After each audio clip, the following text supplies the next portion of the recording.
Hello guys, today we are going to discuss about a new heading that is known as K2Cr2O7 potassium dichromate.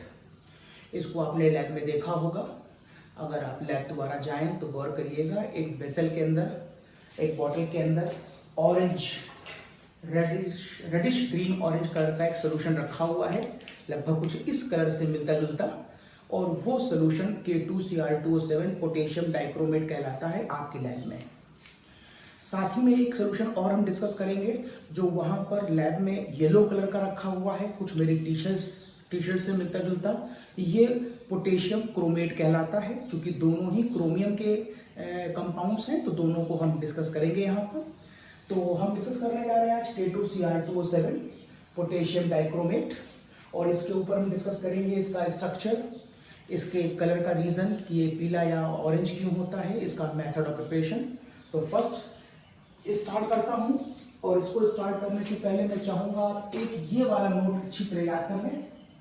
ये इसका note बहुत important है कि chromium की कोई भी ओर हो या क्रोमियम किसी भी फॉर्म में हो, क्रोमियम एलिमेंट बेसिक मीडियम में हमेशा CrO4-2 बनाता है। इसको अच्छी तरह क्रैक कर लीजिए, ये बहुत इंपॉर्टेंट है। और क्रोमियम को यदि एसिडिक मीडियम में लिया जाए तो क्रोमियम एसिडिक मीडियम में Cr2O7-2 दैट इज डाइक्रोमेट बनाता है, जो ऑरेंज कलर का है। ये वाला पॉइंट इस चैप्टर में काफी आपको सपोर्ट करेगा, तो ये एक नोट पॉइंट की तरह इसको याद कर लें। क्रोमियम बेसिक मीडियम में ऐसा क्यों बनाता है या एसिडिक में ऐसा क्यों बनाता है, इस बात पर मत जाइएगा। आपको याद करना है कि क्रोमियम बेसिक मीडियम में ऐसा और एसिडिक मीडियम में ऐसा होता है। अब मैं शुरू करता हूं आगे, और यहां पर सबसे पहला पॉइंट आता है कि CrO4-2 का स्ट्रक्चर कैसा होगा।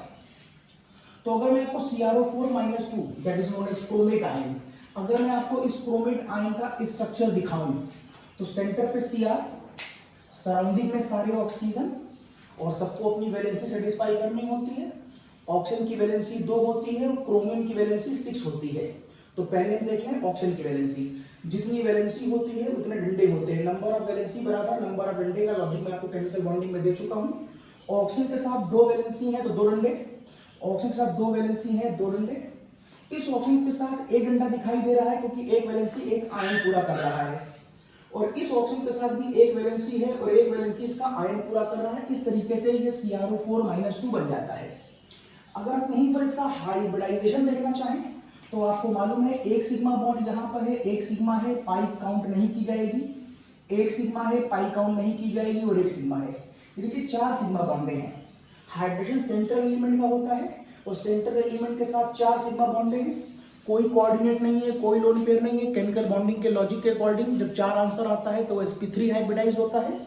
दिस इज द कॉज ये कंपाउंड sp3 हाइब्रिडाइज होगा, और sp3 हाइब्रिडाइज होगा तो शेप कैसा आना चाहिए था, कुछ टेट्राहेड्रल टाइप का आना चाहिए था।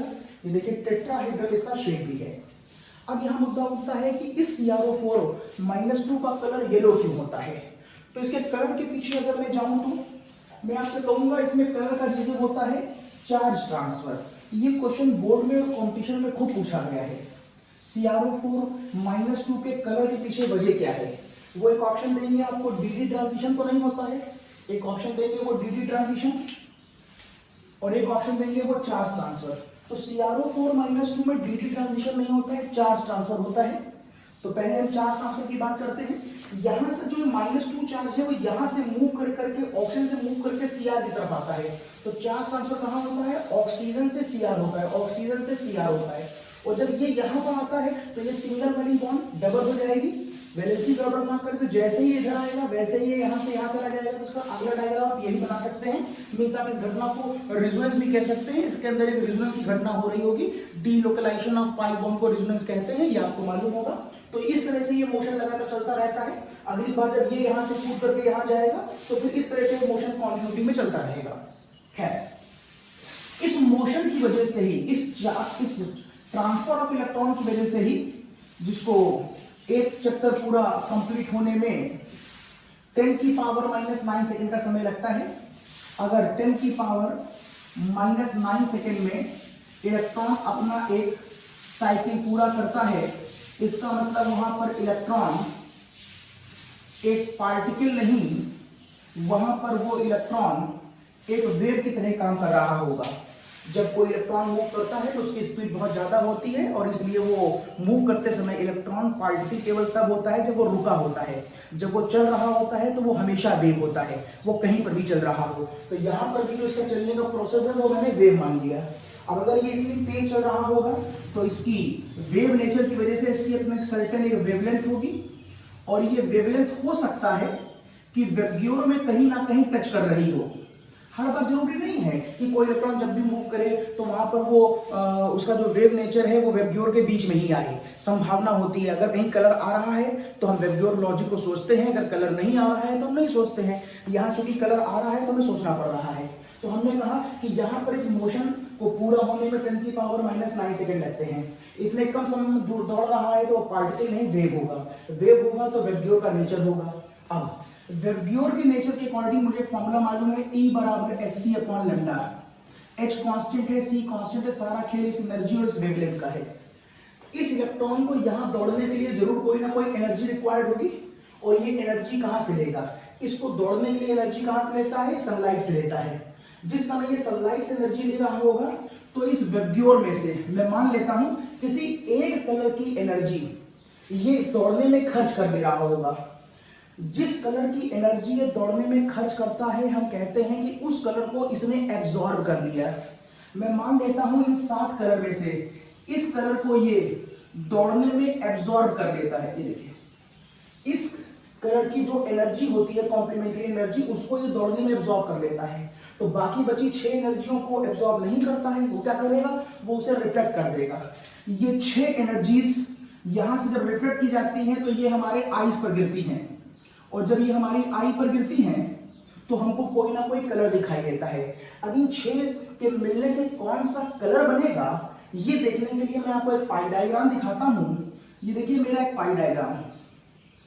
अगर मैं इस तरीके से एक डायग्राम शो करूं तो मैं कहता हूं उसको पाई डायग्राम और यहां पर मैं वेबग्योर को दिखा रहा हूं VIBGYOR और जो लाइन बच गई है वो V और R के बीच का कलर होगा तो उसको मैंने VR बना दिया है। आप वैसे ही ये ऑप्शन कहीं भी छोड़ सकते थे। अगर मैं यहाँ पर कोई गैप छोड़ दूं तो वो इंडिगो और ग्रीन कलर के बीच का कलर होगा। अगर मैं यहाँ पर लाइन छोड़ देता तो वो कलर यहाँ पर आने वाला ऑरेंज और ग्रीन के बीच होता। तो इस तरीके से आप 7 में से कोई भी जगह छोड़ करके अगल बगल के बीच वाला कलर मान सकते हैं। तो ये एक पाई डायग्राम है। और अभी भी मैंने आपसे कहा कि इस प्रोसेस में मैंने मान लिया कि वो वायलेट कलर जो है इस प्रोसेस में एब्जॉर्ब कर लेता है। तो फिर कितने कलर वो यहाँ पर एब्जॉर्ब नहीं कर पाया, ये सारे कलर वो यहाँ से रिफ्लेक्ट कर देता है हमारे आई की तरफ। ये सारे कलर मिलकर कौन सा कलर बनाएंगे? जो कलर एब्जॉर्ब हुआ है उसके जस्ट अपोजिट वाला कलर जो दिखाई दे रहा है वही बनता है ये सारे कलर मिलकर के। तो कौन सा कलर बन गया? येलो कलर बन गया। दिस इज द कॉज ये कंपाउंड हमको येलो कलर का दिखाई देता है। ये कंपाउंड हमको येलो कलर का इसलिए दिखाई देता है क्योंकि उसने वायलेट कलर एब्जॉर्ब किया होगा। 6 कलर वहां से बाकी रिफ्लेक्ट कर दिए होंगे तो जो इसके सामने वाला कॉम्प्लीमेंट्री है वो हमें दिखाई दे रहा है। दिस इज द कॉज हमने कहा कि ये सोल्यूशन येलो कलर का होता है। ठीक वैसे ही आएगी डाइक्रोमेट आयन के ऊपर। अगर मैं आपसे डाइक्रोमेट आयन के स्ट्रक्चर की बात करूं, देखिए डाइक्रोमेट आयन का स्ट्रक्चर कुछ ऐसा बना सकते हैं। स्ट्रक्चर ऑफ Cr2O7-2 का। तो आप कहें एक Cr यहां पर है और एक Cr यहां पर है। ये ऑक्सीजन की वैलेंसी 2 सेटिस्फाइड और फिर एक ऑक्सीजन और दूसरा इस तरफ और एक ऑक्सीजन और दूसरा ये इस तरफ। ये देखिए इट इज Cr2O7। अब आप कहेंगे कि वैलेंसी पूरी करनी है, सब वैलेंसी पूरी कर दीजिए। ऑक्सीजन की वैलेंसी 2 होती है, ये देखिए 2 डंडे आ गए। ऑक्सीजन की वैलेंसी 2 होती है, 2 डंडे। यहाँ पर ऑलरेडी 2 डंडे सेटिस्फाइड है। ऑक्सीजन की वैलेंसी 2 होती है, ऑक्सीजन की वैलेंसी 2 होती है। यहाँ एक दिखाई दे रही है तो -1, एक वैलेंसी यहाँ से और एक यहाँ से। ये ऐसे ही यहाँ पर भी एक वैलेंसी इधर से और एक वैलेंसी इधर से। ये स्ट्रक्चर बन गया Cr2O7-2 का, दैट इज डाइक्रोमेट आयन का। अगर आप इसके हाइड्रेशन को चेक करना चाहें तो चेक कर लें। इसमें एक यूनिट मैं ये मान रहा हूं, एक यूनिट ये है और इसमें एक यूनिट ये है। देखिए साफ दिखाई दे रहा है कि मैंने टेट्राहेड्रल की 2 यूनिटें बनाई हैं। जैसे यहाँ पर टेट्राहेड्रल की 1 बनाई थी, यहाँ पर 2 बन रही हैं। तो आप समझ गए होंगे कि साहब ये sp3 हाइब्रिडाइज होगा तभी ऐसा हो रहा है। हाइड्रोजन चेक कर लीजिए। अगर यहाँ से देखें तो single bond sigma, single bond sigma, एक सिग्मा होगी, एक पाई होगी, और एक सिग्मा होगी और एक पाई होगी। हाइड्रोजन में पाई बॉन्ड को कैलकुलेट नहीं करते, तो इस यूनिट में 4 सिग्मा बॉन्ड है सेंटर एलिमेंट के साथ। अगर 4 सिग्मा है तो कोई कोऑर्डिनेट नहीं, कोई लोन पेयर नहीं, आंसर 4, 4 का मतलब sp3 होगा। मींस ये वाला जो Cr है वो sp3 हाइब्रिडाइज होगा, वैसे ये वाला जो Cr है वो भी sp3 हाइब्रिडाइज होगा। अब रही बात कलर की, ये ऑरेंज कलर का सॉल्यूशन होता है, वो क्यों होता है? उसके पीछे वो आपको फिर ऑप्शन देगा कि यहाँ पर कलर की वजह dd ट्रांजिशन है कि चार्ज ट्रांसफर है। तो आप इन दोनों में dd ट्रांजिशन नहीं बोलते, चार्ज ट्रांसफर बोलते हैं। यहां से इलेक्ट्रॉन यहां से कूद कर यहां जाता है, इस घटना को हम कहते हैं चार्ज ट्रांसफर हुआ है ऑक्सीजन से क्रोमियम पर। ठीक वैसे जैसे यहां पर ट्रांसफर होता है ऑक्सीजन से क्रोमियम तक। और जब ये इलेक्ट्रॉन यहां से यहां ट्रांसफर हो रहा होगा तो इस ट्रांसफर होते समय ये एक पूरा साइकिल पूरा करता है 10⁻⁹ सेकंड में। और फिर से वही वाला लॉजिक, इतने कम समय में अगर ये अपना साइकिल पूरा कर रहा है तो ये पार्टिकल नहीं वेव होगा। अगर ये वेव होगा तो इसकी अपनी कोई वेवलेंथ होगी, E बराबर है c/λ, ये कांस्टेंट। मींस इस काम को करने के लिए एनर्जी कहां से आ रही होगी? तो एनर्जी सनलाइट से आ रही होगी। और सनलाइट के पास हमारे पास, अगर मैं कलर रीजन की बात करूं, क्योंकि मैं कलर की बात कर रहा हूं, तो इस वेवग्योर में से हर कलर की अपनी एक वेवलेंथ होती है और हर कलर की अपनी एक एनर्जी होती है। आपको मालूम होगा ये वेवलेंथ का बढ़ता हुआ ऑर्डर है, वेवलेंथ सबसे ज्यादा रेड की होती है, और ये एनर्जी का बढ़ता हुआ ऑर्डर है कुछ ऐसा। वेवलेंथ एनर्जी का इनवर्स है, फॉर्मूले में दिखाई दे रहा है। अब मैं इस काम को कराने के लिए किसी एक एनर्जी को मान लेता हूं, ये कंज्यूम कर लेता है, मतलब किसी एक कलर को ये कंज्यूम कर लेता है। तो फिर से कौन सा कलर कंज्यूम कर रहा है और कौन सा कलर हमें दिखा रहा है, उसके पीछे लॉजिक के लिए आप फिर से एक पाई डायग्राम बना लीजिए। ये सब एक पाई डायग्राम बन गया, ये देखिए, ये मेरे पास एक पाई डायग्राम, और ये आ गया उसका वेवग्योर, और ये आ गया उसका वेवग्योर, और जो बीच में बच गया उसको मैं वी आर मान लेता हूं। इस बार मैंने आपसे कहा था ये ऑरेंज कलर दिखाता है। अब अगर ऑरेंज कलर दिखा रहा है तो इसका मतलब है ये कलर आपकी आंखों पर रिफ्लेक्ट हो रहा है, और ये कलर अगर आपकी आंखों में रिफ्लेक्ट हो रहा है तो इसने कंज्यूम कौन सा कलर किया होगा? इसने ये वाला, इसका जस्ट अपोजिट, ये कलर इसने इस काम को करने के लिए कंज्यूम किया होगा। ये देखिए, इस काम को करने के लिए जो एनर्जी इसको चाहिए वो एनर्जी इसने इंडिगो की रेंज से ली होगी। अगर इसने इंडिगो की रेंज से एनर्जी ले ली होगी तो बाकी कितने कलर बच गए? ये देखिए, बाकी इतने सारे कलर बच गए। ये सारे के सारे बचे हुए कलर आपकी आंखों पर रिफ्लेक्ट कर दिए जाते हैं, लेकिन ये सारे कलर मिलकर के एक कलर बनाते हैं। और वो एक कलर कौन सा होगा? जो एब्जॉर्ब किया गया है उसके जस्ट अपोजिट वाला होगा। अगर ये एब्जॉर्ब किया गया है तो ये दिखाएगा, अगर ये एब्जॉर्ब किया है तो ये दिखाएगा। तो चूंकि यहाँ पर ऑरेंज हमें दिखाई दे रहा था तो मैं समझ गया था कि ये वाला कलर उसने एब्जॉर्ब किया होगा, इस वजह से ये ऑरेंज कलर का होता है। तो मैंने आपको बता दिया यहाँ पर इन लोगों के कलर का पीछे रीजन।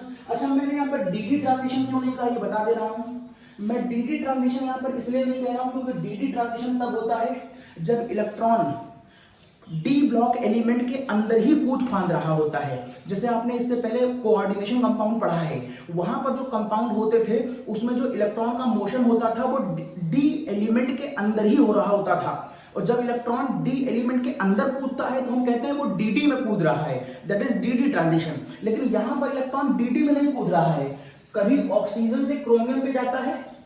जब ऑक्सीजन से क्रोमियम पे जाएगा, अगर मैं यहां पर दिखाऊं ऑक्सीजन से क्रोमियम पे जाएगा तो अगली बार जो डायग्राम आएगा वो ये आएगा।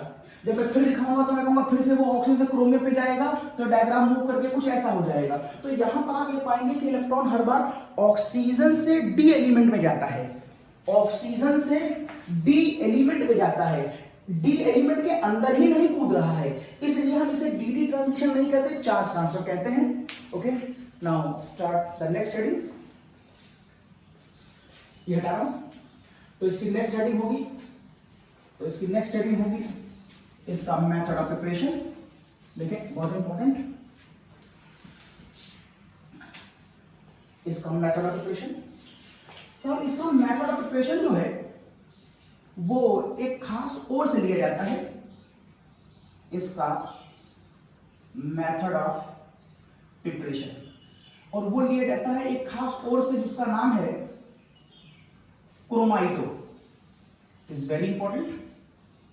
और क्रोमाइटो का फॉर्मूला होता है FeO.Cr2O3। हम यहां से K2Cr2 बनाने की कोशिश करेंगे। ये जो पूरा स्टेप है, ये जो पूरा प्रोसेस है वो 3 स्टेप में होता है।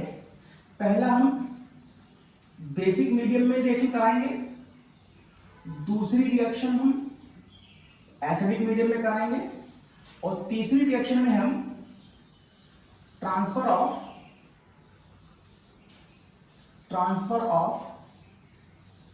Na2Cr2O7 टू K2Cr2O7 के लॉजिक को समझाएंगे। ओके, नंबर 1 सबसे पहले बेसिक मीडियम का लॉजिक।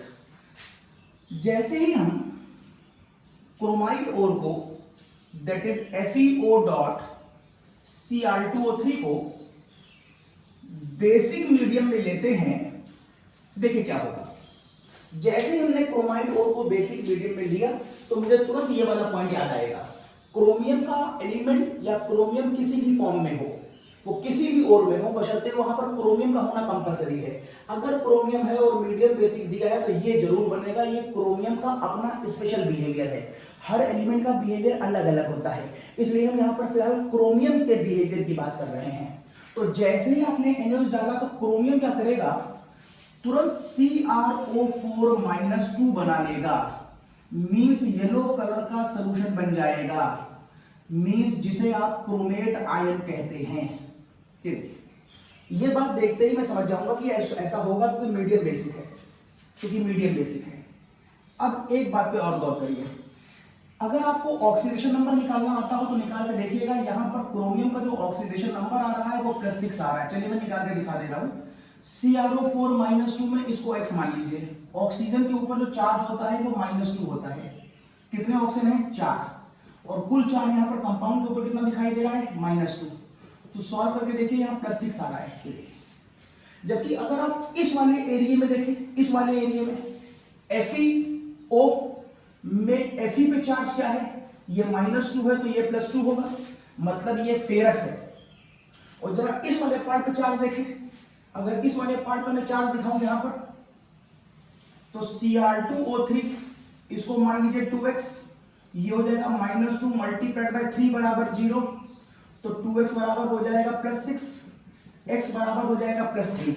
इसका मतलब यहां पर चार्ज +3 है और यहां पर चार्ज +2 है, कुछ ऐसी लोकेशन आ रही है। ठीक, अब आप ध्यान से देखिए, इस रिएक्शन के अंदर आपको लग रहा है कि आपने मीडियम बेसिक दिया है जिससे ऐसा हो गया, बिल्कुल सही है। एक काम और होता है, क्रोमियम +3 से +6 की तरफ जा रहा है, इसका मतलब यहां पर क्रोमियम का ऑक्सीडेशन हो रहा है +3 से +6। अब अगर ऑक्सीडेशन हो रहा है तो NaOH तो नहीं कर रहा होगा, क्योंकि NaOH कोई ऑक्सीडाइजिंग एजेंट तो है नहीं, तो इसको ऑक्सीडाइज करने के लिए हमें कोई ना कोई ऑक्सीडाइजिंग एजेंट डालना चाहिए, बिना उसके ये घटना होगी ही नहीं। अब और यहां पर कोई भी ऑक्सीडाइजिंग एजेंट डाल सकते हैं। मैं बहुत आसान वाला आपको बता दे रहा हूं। फिलहाल आप यहां पर सीधे ऑक्सीजन लगा दीजिए। ये देखिए, ये ऑक्सीजन यहां पर इस रिएक्शन में एज अ ऑक्सीडाइजिंग एजेंट काम कर रही है, मानिए, और उसी की वजह से ये वाला कंपाउंड यहां से +3 से +6 जा रहा होगा। ओके, अब जरा चार्ज सही कर लें। अगर यहां पर -2 है तो उसको जरा न्यूट्रलाइज करिए, तो यहां पर मैं मान सकता हूं Na, जिस पर +1 चार्ज होता है, तो ये +1 इधर क्रॉस मल्टीप्लाई, ये 2 इधर क्रॉस मल्टीप्लाई, मैं चार्ज हटा दे रहा हूं, तो अब यहां पर आ जाएगा Na2Cr4। ये देखिए, इसका नाम हो जाएगा सोडियम क्रोमेट। अब ये आयन नहीं बचा, मैंने आयन हटा दिया, अब इसका नाम हो जाएगा sodium chromate. Yes, yellow colour का ये अभी भी है। ये तो हो गया क्रोमियम की प्रॉपर्टी। अब जरा Fe को देखिए, बुक, ये मैं मिटा रहा हूं, बुक में अगर आप देखिए तो बुक में आपको यहां पर सीधे उन्होंने लिख दिया है Fe2O3 बनता है, ऐसे लिख दिया है। सच्चाई में ऐसा नहीं होता है। स्टेप बाय स्टेप देखिए, ये जो फेरस है वो इसी एयर की वजह से पहले ऑक्सीडाइज हो जाता होगा फेरिक में। ये देखिए, Fe+2 से +3 में जाएगा। जैसे ये +3 से +6 में जा रहा था, क्रोमियम की हाईली स्टेबल स्टेट +6 होती है और Fe की स्टेबल स्टेट +3 होती है। इसलिए इस ऑक्सीजन की वजह से ये चला गया यहां पर और ये चला गया यहां पर। जब ये यहां गया तो वहां पर मीडियम बेसिक होने से क्रोमियम की अपनी फिक्स प्रॉपर्टी थी जिसे उसने शो करा, लेकिन Fe क्या करता है, Fe बेसिक मीडियम में +3 होने की वजह से, अगर यहां पर मैं OH माइनस आयन ले लूं तो क्रॉस मल्टीप्लाई करिए, यहां पर 1 यहां पर 3, इसका मतलब क्या बना लेगा, ये बना लेगा FeOH का होल थ्राइज। अगर यहाँ पर ये एयर नहीं होती, ऑक्सीडेशन का प्रोसेस नहीं होता, तो फेरस हाइड्रोक्साइड बनता। अब यहाँ पर क्या बन रहा है, अब यहाँ पर फेरिक हाइड्रोक्साइड बन रहा है, इट इज इक।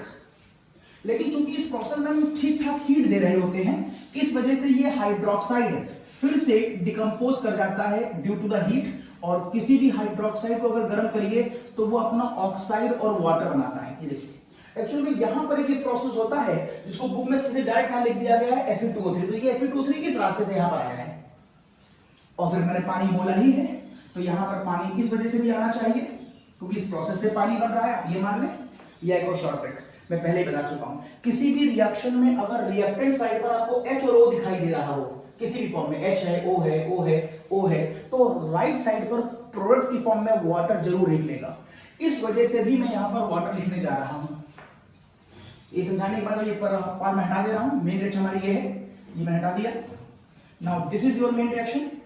अब एक दिक्कत और है, यहाँ पर आपको रिएक्शन हमेशा बैलेंस फॉर्म में देनी होती है, तो ये अभी अनबैलेंस है। तो पहले हमने ये याद करा कि कौन कौन रिएक्टेंट है, कौन कौन प्रोडक्ट है और क्या बना। अब हम बैलेंसिंग करेंगे, क्योंकि इसकी बैलेंसिंग थोड़ा याद करना मुश्किल है, थोड़ा सा हैजार्डस मान लीजिए, तो आपको मैं एक हल्की सी हिंट करता हूं। आप यहां पर एक नंबर याद कर लें 16, बस स्वीट 16 कहते हैं शायद इसको। अगर आप ये याद कर लें तो बाकी सारा फिर अपने आप याद हो जाएगा। देखिए कैसे, अगर आपने जैसे ही 16 याद करा, अब इधर जाइए, यहां पर सोडियम आपको यहां ये दिखाई दे रहा है, क्या करें कि सोडियम 16 हो जाए, आप यहां पर 8 कर दें तो 8 टू 16, देखिए सोडियम 16, सोडियम बैलेंस हो गया। ठीक, क्योंकि आपने यहां पर 8 लिखा है तो Cr भी 8 हो गया है। अब Cr 8 हो गया तो पीछे आइए, Cr यहां पर क्या दिख रहा है 2 बार, तो यहां पर हम क्या कर दें, अगर हम यहां पर 4 लगा दें तो Cr यहां पर 8 हो जाएगा। मैं ऊपर के लिए 4 हटा दे रहा हूं, तो मुझे कोई काम नहीं है, ये समझाने के लिए था, ये पूरा प्रॉब्लम हटा दिया, अब मुझे सब कोई काम नहीं है, आप खाली का लिखेंगे ये 4, तो ये देखिए Cr भी बैलेंस हो गया। तो क्या क्या बैलेंस हो गया, सोडियम बैलेंस हो गया है, Cr बैलेंस हो गया है। Fe देखते हैं, ऐसा करने पर यहां पर Fe 4 बार हो गया है, Fe 4 बार हो गया तो मुझे यहां पर 2 लिख देना चाहिए था। ऐसा करने पर Fe भी बैलेंस हो गया है, Fe बैलेंस हो गया है। अब मुझे क्या बैलेंस कर देना चाहिए, चलिए H बैलेंस करके देख लेते हैं पहले। H यहां पर खाली 16H है और कहीं पर H नहीं दिखाई दे रहा है, यहां पर भी यहां H नहीं है, यहां पर H नहीं, खाली यहां पर H है, इसलिए मुझे यहां पर 8 कर देना चाहिए। ऐसा कर देने पर मैं कहूंगा H बैलेंस हो गया। अब मुझे क्या बैलेंस करना है, ऑक्सीजन। चलिए ऑक्सीजन चेक करते हैं, यहां पर 8 चौक 32, यहां पर 32 ऑक्सीजन है इसके पास, यहां पर 3 दूनी 6, इसके पास 6 ऑक्सीजन है और इसके पास 8 ऑक्सीजन है, तो 8 6 14 और 32, तो यहां पर 14 और 32, ये 46 ऑक्सीजन आ रहे हैं इस तरफ की ओर। अगर यहां 46 है तो यहां भी 46 होने चाहिए, चेक करते हैं। यहां पर है मेरे पास 16, यहां पर मेरे पास 2 बार ऑक्सीजन है, तो एक बार यहां से आएगा 4 ऑक्सीजन, यहां से आएगा 4 और यहां से आएगा 4 3 12 ऑक्सीजन, तो इस पूरे एरिया में 16 ऑक्सीजन है, तो 16 और 16 32 यहां पर भी है। अगर यहां इस एरिया में 32 है तो होने कितने चाहिए, पूरे 46 होने चाहिए, 32 है 46 होने चाहिए। क्या करें, हमें 14 ऑक्सीजन और चाहिए तो वो 14 ऑक्सीजन आप यहां से लेके आइए। देखिए जैसे मैंने O2 का 7 लगाया, अब ये सारा ऑक्सीजन मिलकर के 46 हो गया। अब लेफ्ट हैंड साइड और राइट हैंड साइड बैलेंस है और मेरा काम हो गया। ओके, अब नेक्स्ट ये हटा दिया मैंने, ये हटा दिया। अब अगला स्टेप, अभी तक मैंने इसमें Na2CR4 बनाया है। पहला स्टेप बेसिक मीडियम का हो चुका है, दूसरा स्टेप देखते हैं जो एसिडिक मीडियम में होता है। यहां पर मैं क्या करता हूं, Na2CR4 जो सोडियम क्रोमेट है, जो सोडियम क्रोमेट है, जो येलो कलर का है, अब हम उसमें डाल देते हैं कॉन्सेंट्रेट H2SO4। ये देखिए सेकेंड स्टेप था मेरा एसिडिक मीडियम वाला। जैसे ही मैं H2SO4 डालूंगा तो फिर से एक बार क्रोमियम की वो प्रॉपर्टी याद करिए, क्रोमियम बेसिक मीडियम में होगा तो ये बनाएगा और एसिडिक मीडियम में होगा तो ये बनाएगा, इसलिए मैंने कहा था इसे पहले ही याद कर डालिए। जैसे ही आपने एसिडिक मीडियम लिया, यहां पर क्रोमियम अपना नेचर बदल देगा। ये प्रॉपर्टी स्पेशली क्रोमियम की है, हर एलिमेंट की प्रॉपर्टी अलग अलग होती है, यहां पर मैं क्रोमियम पे फोकस कर रहा हूं। जैसे ही एसिडिक मीडियम लूंगा जो Cr था, अब ये कन्वर्ट हो जाएगा Cr2O7 -2 में। ये देखिए डाइक्रोमेट आयन बन गया। अब यहां बन गया ये डाइक्रोमेट आयन, और ये किस कलर का होता है, और ये ऑरेंज कलर का होता है। इसके बाद आपको इसको न्यूट्रलाइज भी करना होगा। तो आप क्या करिए, यहां पर सोडियम दिखा दीजिए। अब सोडियम पे चार्ज कितना होता है, +1, क्रॉस मल्टीप्लाई करिए, इस पूरे एरिया पे 1 जाएगा, इधर 2 आएगा, तो शायद आंसर बन जाएगा Na2Cr2O7। अब ऊपर का चार्ज हटा दे रहा हूं, ये हटा दिया। अब आंसर आ गया Na2Cr2O7। लेकिन सल्फेट कहां गया, दिखाई नहीं दिया, तो इसका सल्फेट भी सोडियम से ही कंबाइन करेगा और ऐसा करके बनाएगा Na2SO4। ये देखिए Na2SO4। लेकिन ऐसा करने पर 2 सोडियम यहां, 2 सोडियम यहां, तो 4 सोडियम हो गए। बैलेंसिंग के साथ में कर लेते हैं। सोडियम यहां 2 बार था, इसका 2 लगा दीजिए, तो यहां पर सोडियम भी 4 हो गए, सोडियम बैलेंस है। यहां पर Cr 2 बार था, तो Cr भी देखिए बैलेंस हो गया है। अब अगर आपको H दिखाई दे रहा है और O दिखाई दे रहा है, तो H और O अगर रिएक्टेंट साइड पे है तो आपको राइट हैंड साइड पर वाटर जरूर लिखना चाहिए। मैंने देखिए वाटर लिख दिया। बैलेंसिंग देखें, यहां पर H 2 बार है, यहां पर H 2 बार है, यस एवरीथिंग इज बैलेंस्ड, सब कुछ बैलेंस है। और उसके बाद यहां से मुझे केवल Na2Cr2O7 चाहिए, ये नहीं चाहिए। तो मैं क्या करूंगा, इस पूरे मिक्सचर को मैं क्रिस्टल आउट करूंगा, और जब मैं इसका पूरा मिक्सचर का क्रिस्टलाइजेशन करता हूं तो जो सॉल्ट पहले क्रिस्टलाइज हो सकता है, ये हर सॉल्ट का अपना अपना नेचर होता है, वो पहले हो जाता है। इन दोनों में से इस सॉल्ट का क्रिस्टलाइजेशन बहुत तेजी से होता है। ये कंपाउंड कुछ ही देर में कन्वर्ट हो जाएगा Na2SO4.10H2O में। जब मैं इसको ट्राई करूंगा पूरे सोल्यूशन को, क्रिस्टलाइजेशन मैंने आपको क्वाड्रेटिक कंपाउंड के चैप्टर में बताया है स्टार्टिंग में, वहां का क्रिस्टलाइजेशन यहाँ एक ही बात है। तो मैं सॉल्ट को क्रिस्टलाइज आउट कर लूंगा, ये सॉल्ट फॉर्म में कन्वर्ट हो जाएगा, इसको छान के अलग कर लूंगा। जबकि इसने अपने क्रिस्टल नहीं बनाए हैं, ये इस कंपाउंड का नेचर है, ये अपना क्रिस्टल नहीं बनाता है। दिस द कॉज, ये अभी भी लिक्विड की फॉर्म में रहेगा। इस तरह से मैंने इसका सेपरेशन कर लिया। अभी ये अलग हो गया और ये अलग हो गया। Then point number 3। अब पॉइंट नंबर 3 पे जब मैं जाता हूं तो मैं देखता हूं मुझे ट्रांसफर कर, मुझे एक्चुअली बनाना क्या था, मुझे एक्चुअली में Na2Cr2O7 नहीं बनाना है, मुझे बनाना है K2Cr2O7। तो मुझे सोडियम डाइक्रोमेट को पोटेशियम डाइक्रोमेट में कन्वर्ट करना पड़ेगा। तो मैं लिखूंगा Na2Cr2O7 की रिएक्शन KCl से करा दीजिए। और यदि मैं ऐसा करता हूं तो यहां पर पोटेशियम सोडियम को रिप्लेस करता है और बना लेता है K2Cr2O7 और 2NaCl अलग हो जाता है। सोडियम डाइक्रोमेट से बन गया पोटेशियम डाइक्रोमेट, और ये मुझे चाहिए था और ये मुझे चाहिए था। यहां से हम पोटेशियम डाइक्रोमेट निकाल लेते हैं।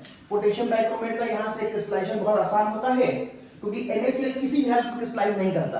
तो यहां से मैं इसको क्रिस्टलाइज, कंपैरेटिवली स्टडी है, इन दोनों में से Na2SO4 बहुत जल्दी क्रिस्टलाइज करता है, तो उसको मैंने हटा लिया और Na2Cr2O7 को मैं बाहर ले आया। और इन दोनों में NaCl क्रिस्टल आउट बिल्कुल ना के बराबर करता है। तो अगर जो सोल्यूशन ये पूरा लिक्विड की फॉर्म में होगा पूरा, तो इसमें से मैं क्रिस्टलाइज करूंगा तो ये पहले बाहर निकल आएगा और ये वाला नहीं निकलेगा। इस तरह से हो गया सेपरेशन और ये बन गया।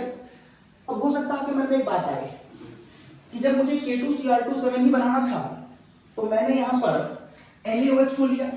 कुछ बच्चे सोचते हैं कि अगर मैं यहां पर KOH ले लेता तो, अगर मैं KOH ले लेता तो यहां पर K2CrO4 बनता, अगर यहां पर K2CrO4 बनता तो यहां पर K2Cr2O7 बन जाता, यहीं पर आंसर आ जाता। लेकिन जब यहां K2Cr2O7 बनता तो यहां पर K2SO4 भी बनता, ठीक है ना। यहां पर K2Cr2O7 बनता तो यहां पर K2SO4 साथ बनता। अब एक प्रॉब्लम आती, आपको इन दोनों में से इसे सेपरेट करना था और K2SO4 क्रिस्टल आउट नहीं होता। K2 अगर यहां पर K2SO4 होता तो ये बहुत हाईली सॉल्युबल स्पीशीज होती है और इसका आप क्रिस्टलाइजेशन नहीं कर सकते, जिसकी वजह से फिर आप इन दोनों को सेपरेट नहीं कर पाएंगे। मींस मिक्सचर जो आएगा एज अ रिजल्ट वो इम्प्योर आएगा। इसलिए हमने पहले NaOH लिया ताकि एक सॉल्ट को हम क्रिस्टल आउट कर पाए और उसके बाद मैंने ये लॉजिक लगाया। अब यहां पर एक बात आपके मन में आ रहा होगा कि सर हम कौन कौन सॉल्ट लगा सकते हैं, ऐसे कैसे मालूम चला कि पोटेशियम इसको रिप्लेस कर दिया, क्या कोई और भी रिप्लेस कर सकता है? हाँ, इसके लिए देखिए, इसके लिए आपने हाई स्कूल में एक एक्टिविटी सीरीज पढ़ी है, मैं हटा रहा हूं ये।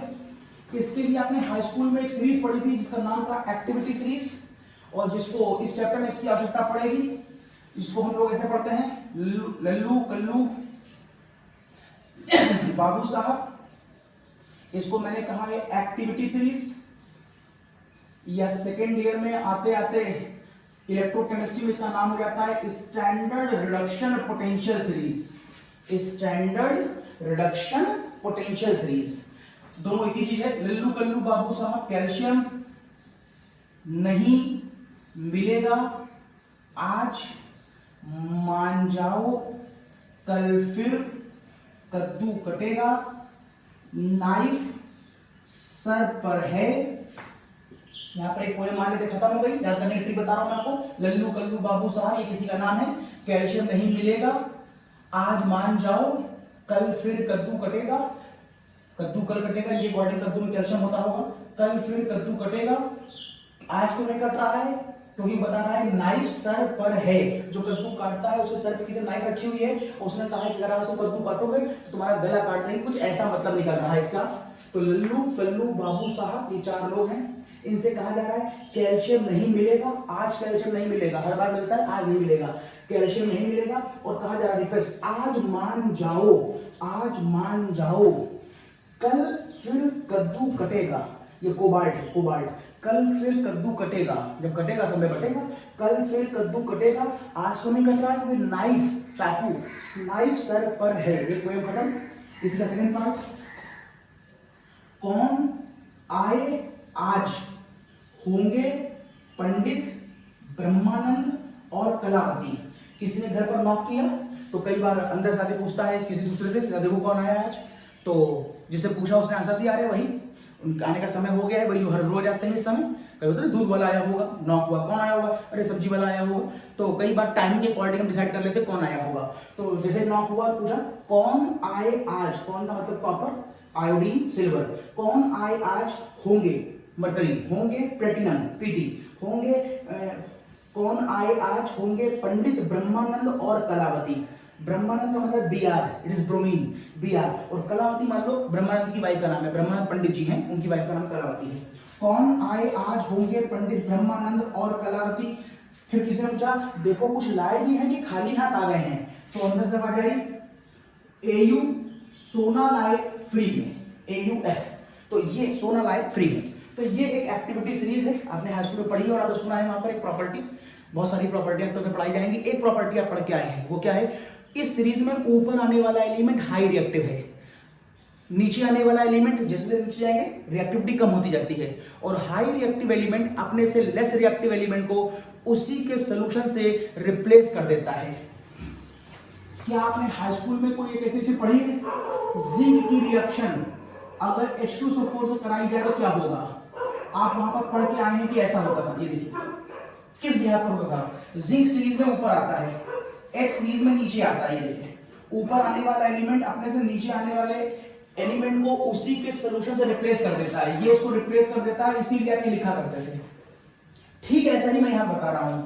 पोटेशियम ने किसको रिप्लेस कर दिया है? सोडियम को। देखिए पोटेशियम कहां पर आ रहा है, पोटेशियम यहां पर आ रहा है और सोडियम ये। तो ऊपर आने वाला एलिमेंट अपने से नीचे आने वाले एलिमेंट को रिप्लेस कर देता है। ये उसका लॉजिक लगा दिया मैंने।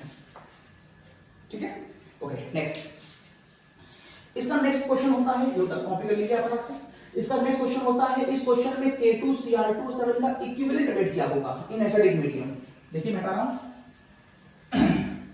इक्विवेलेंट वेट देखते हैं इसका।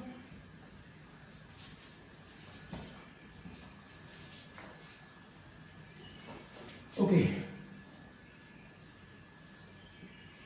Equivalent weight of K2Cr2O7 in acidic medium। तो जब मैं K2Cr2O7 लेता हूं, it is K2Cr2O7, acidic medium के नाम पर मैं H2SO4 ही लेता हूं। यहां पर मैंने H2SO4 ले लिया और लगा दिए रूल पहले देखें रिएक्शन में बनता क्या क्या है। कोई भी मेटल H2SO4 से मिलकर हमेशा मेटलिक सल्फेट बनाता है। तो पोटेशियम और क्रोमियम दो मेटल हैं यहाँ पर, जो सल्फेट से मिलकर अपने सल्फेट बनाएंगे। तो एक सल्फेट बनेगा, ये देखिए आपको याद होगा सल्फेट पे -2 चार्ज, पोटेशियम पे +1, क्रॉस मल्टीप्लाई करिए, आंसर क्या आ जाएगा K2SO4। तो पहला कंपाउंड बनेगा K2SO4। दूसरा Cr क्या बनाएगा, Cr पर जो नॉर्मल चार्ज होता है वो है यहाँ पर Cr+3 और यहाँ पर SO4 होता है -2। यहाँ पर जो कंपाउंड बनता है वो Cr+3 वाला होता है, यहाँ पर जो कंपाउंड होता है वो +6 वाला होता है। ये खास बात आ रही है, ये इस समय ये वाला कंपाउंड ऑरेंज कलर का होता है, इट इज ऑरेंज। कभी लाइन में करके देखिएगा आप, जैसे ही उसमें H2SO4 डालेंगे तो यहां पर बनेगा Cr+3। ये कंपाउंड ग्रीन कलर का होता है, ग्रीन। तो यहां पर Cr+3 जब आप इसका फॉर्मूला डिसाइड करेंगे तो ये 2 नीचे, ये 3 नीचे, तो ये बन जाएगा Cr2, ये डाला चार्ज, तो ये आ जाएगा Cr2SO4 का होल थ्राइस। इसका 3 यहां पर आ गया, इसका 2, ये बन गया Cr2SO4 का होल थ्राइस। तो बन गया पोटेशियम सल्फेट और एक बन गया क्रोमियम सल्फेट। और अगर आपको H और O दिखाई दे रहा है तो आप वहां पर पानी जरूर बनाएंगे। ये देखिए पानी बन गया। चलिए अब बैलेंस करते हैं। बिना बैलेंसिंग का केमिस्ट्री में किसी रिएक्शन को मतलब नहीं होता है। बैलेंसिंग देखिए, यहां पर पोटेशियम 2 बार है, यहां पर पोटेशियम 2 बार है, आप कहेंगे पोटेशियम बैलेंस है। यहां पर Cr 2 बार है, यहां पर Cr 2 बार है, तो आप कहेंगे Cr भी बैलेंस है। मेटल के बाद हम नॉन मेटल बैलेंस करते हैं। अब नॉन मेटल हम ये भी कर सकते हैं कि सल्फर अलग बैलेंस करें और ऑक्सीजन अलग बैलेंस करें, और हम ये भी कर सकते हैं कि S और O को कलेक्टिवली लेकर के SO4-2 की फॉर्म में एक साथ बैलेंस कर लें, कर सकते हैं। आप ऐसा चाहें, मैं इकट्ठे कर ले रहा हूं। यहां पर सल्फेट 3 बार है और यहां पर सल्फेट 1 बार है, कुल यहां पर सल्फेट 4 बार है, जबकि इस पूरे एरिया में सल्फेट खाली 1 बार है। तो सल्फेट अगर उधर 4 है तो यहां भी 4 सल्फेट होना चाहिए। दिस इज द कॉज, यहां पर मैंने 4 लगा दिया, तो मैं कहूंगा सारे के सारे सल्फेट बैलेंस हो गए, मतलब मेनली सल्फर तो बैलेंस हो गया है। चलिए H देखते हैं, H देखते हैं। H यहां पर एक 4 दूनी 8 बार है और कहीं H नहीं है, कहीं पर H नहीं, यहां पर, तो यहां पर भी एक 4 बार होना चाहिए था। तो ऐसा करने का आप कहेंगे H बैलेंस हो गया। तो ऑक्सीजन चेक कर ले खाली, और बाकी सब कुछ बैलेंस हो गया मेरा। ऑक्सीजन चेक करते हैं। यहां पर 4 चौक 16 ऑक्सीजन है और यहां पर 7 ऑक्सीजन है, तो 7 और 16 मिलकर के ये हो गए 23 ऑक्सीजन। इस एरिया में 23 है, तो इस एरिया में 23 ऑक्सीजन होने चाहिए। यहां चेक करिए 4 है, यहां पर 4 3 12 है और यहां पर ये 4 है। इस एरिया में जो ऑक्सीजन आपको फिलहाल दिखाई दे रहा है वो आपको दिखाई दे रहा है 20, 12 8 20, होने चाहिए 23। इसका मतलब है यहां से 3 ऑक्सीजन फ्री फॉर्म में बाहर निकल रहे होंगे, और इन ऑक्सीजनों को मैं बोलूंगा यहां से नेसेंट ऑक्सीजन। तो कुछ इस तरह की रिएक्शन आपके इस वेसल में हो रही होगी। तो K2Cr2 कुछ ऐसे वर्क कर रहा होगा। अब यहां पर ध्यान देने वाली बात, इस पूरी घटना में Cr का ऑक्सीडेशन नंबर, यहां पर आप Cr निकालेंगे तो पाएंगे +6 आ रहा है। ऑक्सीजन निकालना आपको आता है, क्रॉस चेक कर लीजिएगा। और अब यहां पर जब निकालेंगे, मैं दिखा दे रहा हूं, यहां पर निकालेंगे तो Cr को मान लीजिए 2x, पूरे सल्फेट को इकट्ठे मानिएगा, अलग अलग नहीं, पूरा सल्फेट -2, कई बार 3 बार, कोई चार्ज नहीं है इसलिए 0, तो 2x बराबर आ जाएगा +6 और x बराबर आ जाएगा +3। मैं समझ गया इस Cr पर +3 आ रहा है। अब एक बड़ी खास बात, यहां पर जो Cr है वो +6 से कहां पर जा रहा है, +3 पे जा रहा है। मींस इस घटना में Cr खुद अपना क्या कर रहा है, इस घटना में Cr अपना क्या कर रहा है, रिडक्शन कर रहा है। ये इसका नेचर है, ये दूसरा रिडक्शन ऐसा करता है। और अगर ये खुद अपना रिडक्शन कर रहा है तो रूल के अकॉर्डिंग जो अपना रिडक्शन करता है वो दूसरे क्या करता है, ऑक्सीडेशन करता है। दिस इज द कॉज, ये पूरा कॉम्बिनेशन चूंकि ये इस कॉम्बिनेशन में ये अपना रिडक्शन कर रहा है, इसलिए ये दूसरे का क्या करेगा, ऑक्सीडेशन करेगा। इसलिए इस पूरे कॉम्बिनेशन को हम बहुत अच्छा ऑक्सीडाइजिंग एजेंट कहते हैं। और इसीलिए ऑर्गेनिक केमिस्ट्री में जब कभी आप रिएक्शन में पढ़ते तो कई बार आपने देखा होगा वहां पर एरो के ऊपर एसिडिक K2Cr2O7 लिखा होता है। देखिए, जब कहीं आपको आज के बाद किसी रिएक्शन में एरो के ऊपर ये लिखा हुआ दिख जाए तो आप समझ जाइएगा कि इस रिएक्शन का मतलब ये घटना वहां पर हो रही होगी। बहुत छोटे में लिखी गई होती है लेकिन वो बड़ा काम रहा होता है, और इस पूरी घटना में वहां पर बहुत सारे ऑक्सीजन डेवलप हो रहे होंगे, और ये ऑक्सीजन किसी दूसरे रिएक्टेंट को जिससे वहां रिएक्शन हो रही है उसको ऑक्सीडाइज करने में हेल्प करते होंगे। बताते हैं कि कैसे करेंगे। फिलहाल इस पूरी घटना में हम इक्विवेलेंट वेट देख लें। इक्विवेलेंट वेट का फॉर्मूला होता है molecular weight upon change in oxidation number, जिसको मैं दिखा रहा हूं x से डिफरेंस बाय xb से। K2Cr2O7 का मॉलिक्यूलर वेट होता है 294, x oxidation number, 6 a number of atom, Cr क्या बार है, 2 बार है, डिफरेंस माइनस नहीं लगाते हैं, मतलब बड़े छोटा घटाना होता है। यहां पर है 3 और 2 से मल्टीप्लाई, 3 इंटू 2 से मल्टीप्लाई, तो ये हो जाएगा 294, यहां पर 12 और 6, तो यहां पर हो जाएगा 294/6। और इसका शायद आंसर आ जाएगा 49। तो इस क्वेश्चन में इक्विवेलेंट वेट ऑफ K2Cr27 49 होता है। केमिकल प्रॉपर्टीज, हमारे यहां केमिकल प्रॉपर्टीज के नाम पर आपको 3 रिएक्शन पढ़नी है। पहला व्हाट विल हैपन, पहला what will happen, what will happen when acidic K2Cr2O7 react with potassium iodide, ये लैंग्वेज आएगी। What will happen when acidic K2Cr2O7 react with Ki? अब देखिए कैसे आपको रिएक्शन समझनी है। तो जब भी आपको एसिडिक K2Cr2O7 दिखाई दे जाए, specially in the inorganic chemistry, तो वहां पर एसिडिक K2Cr2O7 को देखते ही आप तुरंत वहां पर ये रिएक्शन जिसे हम फॉर्मूला रिएक्शन कहेंगे, K2Cr2 दिखाई दे तो ये उसी का फॉर्मूला बना लो, फॉर्मूला ये होगा तो ये तो लगेगा ही लगेगा। तो इसको देखते ही आप तुरंत वहां पर पहले की रिएक्शन लिख दीजिए। तो आप क्या लिखेंगे, क्योंकि एसिडिक है तो K2Cr2O7 4H2SO4 gives K2SO4 Cr2SO4 का होल थ्राइस 4H2O और 3 नेसेंट ऑक्सीजन। ये तो हो गया एसिडिक K2Cr2O7 का मतलब एक टेस्ट ट्यूब है और वहां से ये 3 ऑक्सीजन डेवलप हो रही हैं। अब हमने इसी टेस्ट ट्यूब के अंदर एक कंपाउंड डाल दिया है Ki। अब इसी टेस्ट ट्यूब में हमने कंपाउंड डाल दिया है Ki। देखें क्या होता है, यहां से निकलने वाला ये वाला O जिसमें हमने Ki डाल दिया इसी बर्तन में, ये तुरंत इस नेसेंट ऑक्सीजन से कंबाइन कर लेगा। ये देखिए और सब कुछ रूल के अकॉर्डिंग होगा। रूल, कोई भी मेटल ऑक्सीजन से मिलकर के अपना मेटेलिक ऑक्साइड बनाता है। Metal is positive charge, oxygen से नेगेटिव चार्ज, तो यहां पर रिएक्शन बहुत तेजी से होगी, तो अपना मेटेलिक ऑक्साइड बनाता है KO, मेटल ऑक्साइड। लेकिन आपको मालूम होगा ऑक्सीजन पे चार्ज क्या होता है, -2 और K पे क्या होता है, +1। इस वजह से इसका फॉर्मूला बनाएंगे तो ये 2 नीचे आएगा, ये 1 नीचे आएगा। तो ये देखिए K2 यहां पर आ गया, तो चार हटा दे रहा हूं, तो ये बन गया इसका formula, it is K2O, potassium oxide. Balance भी कर लें। यहां पर K 2 बार है, यहां पर K 1 बार है, इसलिए यहां पर K 2 बार होना चाहिए। और यहां पर अब I दिखाई दे रहा है, तो यहां से आप I2 को बाहर निकाल दीजिए। तो ये जो Ki है वो यहां की नेसेंट ऑक्सीजन मिलकर K2O बनाएगा। आयोडीन निकल गई अपना।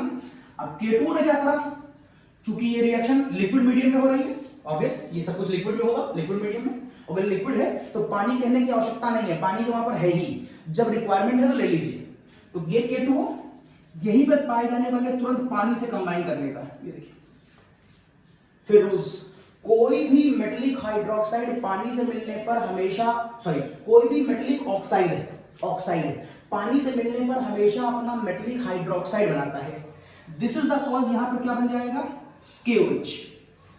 ये यूनिवर्सल ट्रूथ रूल है, कोई भी मेटल ऑक्साइड पानी से मिलकर बनाता है मेटेलिक हाइड्रोक्साइड। बैलेंस कर लें, देखिए पूरी चीज बैलेंस हो गई। अब ये क्या है, ये बेस है, कहां बना है, इसी वेसल में बना है, और इसी वेसल में पहले से क्या रखा हुआ है, एसिड रखा हुआ है। तो बेस अभी बना है और एसिड पहले से रखा हुआ है, तो यहां पर एक रिएक्शन और होगी, और वो होगी ये वाला KOH पहले से रखे हुए एसिड से कंबाइन कर लेगा, और एसिड बेस मिलकर क्या बना लेगा, सॉल्ट K2SO4, और क्या बन जाएगा, वाटर। K2 में 2 K हैं, बैलेंस हो गया। H 2 यहां पर है, 2 यहां पर, 4 है, इसलिए H यहां 4 होना चाहिए। देखिए ये सारी रिएक्शन इस एक टेस्ट ट्यूब के अंदर हो रही हैं। अब एक खास बात और, आपने यहां पर शुरू में 1 ऑप्शन लिखा था, बैलेंस कर लें, क्योंकि सच्चाई में यहां पर निकल 3 ऑप्शन रहे थे। इसका मतलब यहां पर ऑप्शन 1 बार नहीं 3 बार आया है, मींस यहां से आगे आने वाली सभी रिएक्शनों में 3 से मल्टीप्लाई करना होगा, क्योंकि अब आप 3 से मल्टीप्लाई करेंगे तो उसी रेशियो में आपको सबको 3 से मल्टीप्लाई करना पड़ेगा।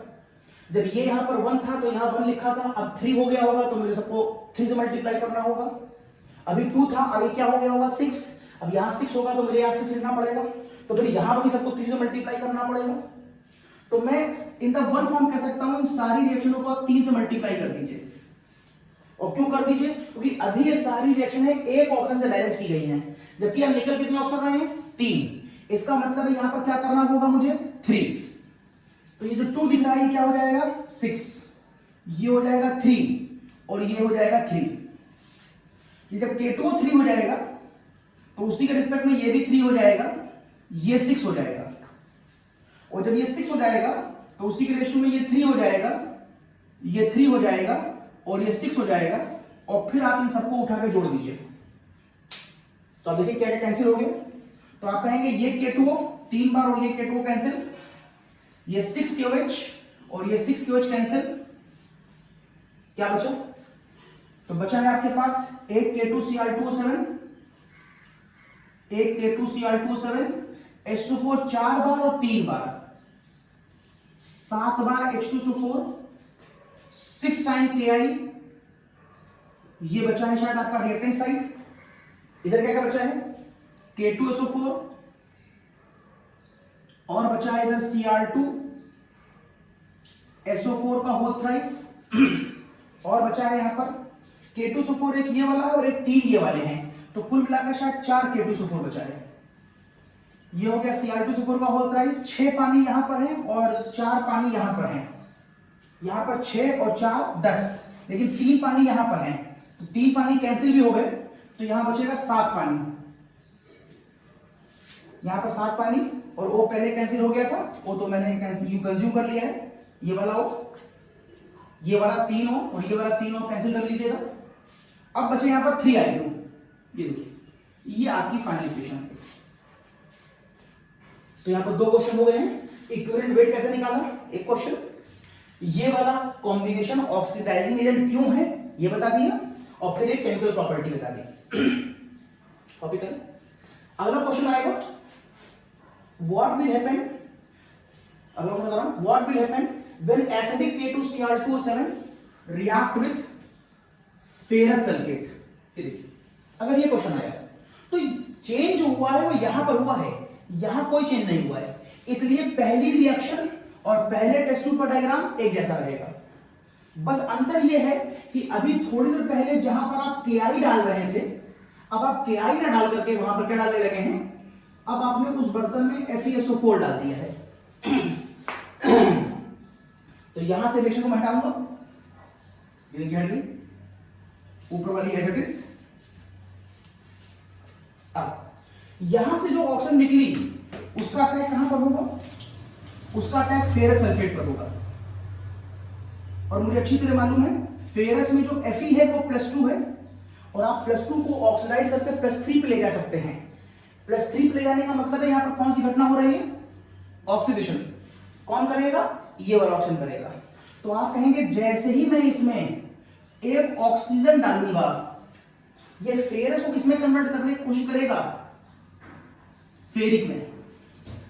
फेरस होगा तो सल्फेट के साथ वो फेरस सल्फेट था, अब फेरिक बन गया है तो फेरिक के साथ अगर यहां पर एक सल्फेट दिखा दिया जाए जिस पर -2 चार्ज होता है, क्रॉस मल्टीप्लाई करिए तो फॉर्मूला आएगा Fe2SO4 का होल थ्राइस। ऊपर के चार्ज में हटा रहा हूं, ये चार्ज हटा दिया मैंने और ये बन गया Fe2SO4 का होल थ्राइस। देखिए फेरस कन्वर्ट हुआ है फेरिक में। फेरस को फेरिक में कौन लेके आया है, ये वाला ऑक्सीजन जो इस वेसल से निकल रहा था जिसने फेरस पर अटैक किया होगा। तो फेरस कन्वर्ट हो गया फेरिक में, जैसे ही फेरिक बना सल्फेट ने उसे बना दिया फेरिक सल्फेट। अब बैलेंस करें, यहां पर Fe 2 बार है, यहां पर Fe 1 बार है, मैं चार्ज हटा रहा हूं। यहां पर Fe 2 बार है, यहां पर Fe 1 बार है, Fe 2 बार होना चाहिए, Fe बैलेंस। यहां सल्फेट 3 बार है, यहां पर सल्फेट 2 बार है, तो 1 बार सल्फेट आना चाहिए। तो मैं वेसल में एक H2SO4 और डाल दूंगा। H2SO4 वेसल में तो पड़ा ही हुआ, थोड़ा सा और डाल दिया। अब यहां पर H 2 बार है, अगर H 2 बार है तो H और O मिलकर पानी बनाता है। देखिए HO चेक कर ले, सब कुछ बैलेंस हो गया होगा। ये रिएक्शन पूरी बैलेंस से चेक कर ले, चेक कर ले। लेकिन अभी मैंने इस पूरी की बैलेंसिंग करी है एक ऑक्सीजन की हेल्प से, लेकिन रियल में ऑक्सीजन कितने आ रहे हैं 3, इसलिए मुझे यहां 3 करेंगे, 3 करना पड़ेगा, वो 3 आएंगे तो 3, ये 3 करना पड़ेगा तो ये भी 3 हो जाएगा, ये 6, ये 3 और ये 3, मतलब पूरी को किससे मल्टीप्लाई कर दिया मैंने 3 से।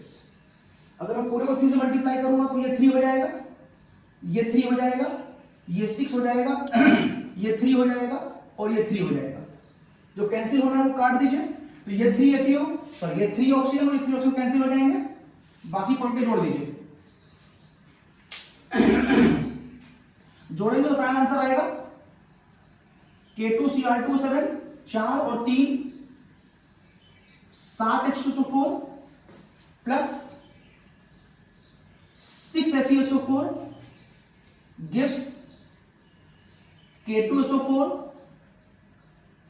Cr2SO4 का होल थ्राइस 3 Fe2SO4 का होल थ्राइस और 3 और 4 7 वाटर, कुछ ये आंसर आएगा। The last, what will happen when acidic K2Cr2O7 react with H2S? मैंने खाली रिएक्टेंट चेंज किया है, तो जहां इस वेसल में FeSO4 डाल रहे थे, अब आप इस वेसल में क्या डालेंगे? H2S। क्योंकि मैंने ये वाला पार्ट चेंज नहीं किया है, इसलिए ये वाली लाइन एज इट इज रहेगी। अगर ये लाइन एज इट इज रहेगी तो चेंज कहां पर आया है, बता रहा हूं, तो चेंज आया है इसके ऊपर, चेंज इसके ऊपर आया है। तो H2S जैसे ही ऑक्सीजन से कंबाइन करेगा, रूल H और O है, तो क्या बना लेगा? पानी। बचा कौन? अकेला सल्फर। इज दिस, लेकिन ये रिएक्शन तो एक O के लिए है कितने O? 3। दिस द फर्स्ट, पूरी इक्वेशन को 3 से मल्टीप्लाई। तो यदि ऐसा हुआ तो यहां 3, यहां 3, यहां 3 और यहां 3 और फिर ये 3 और ये 3 कैंसिल हो गए। जो बचा वो लिख दीजिए। बचा K2Cr2O7 plus 4 H2SO4 3 H2S K2SO4 4 और 3 7 वाटर Cr2SO4 का होल थ्राइस और 3 सल्फर। ये K2Cr2O7 कंप्लीट हो गया। नेक्स्ट हेडिंग शुरू करेंगे मेटलर्जी। कॉपी कर लीजिए।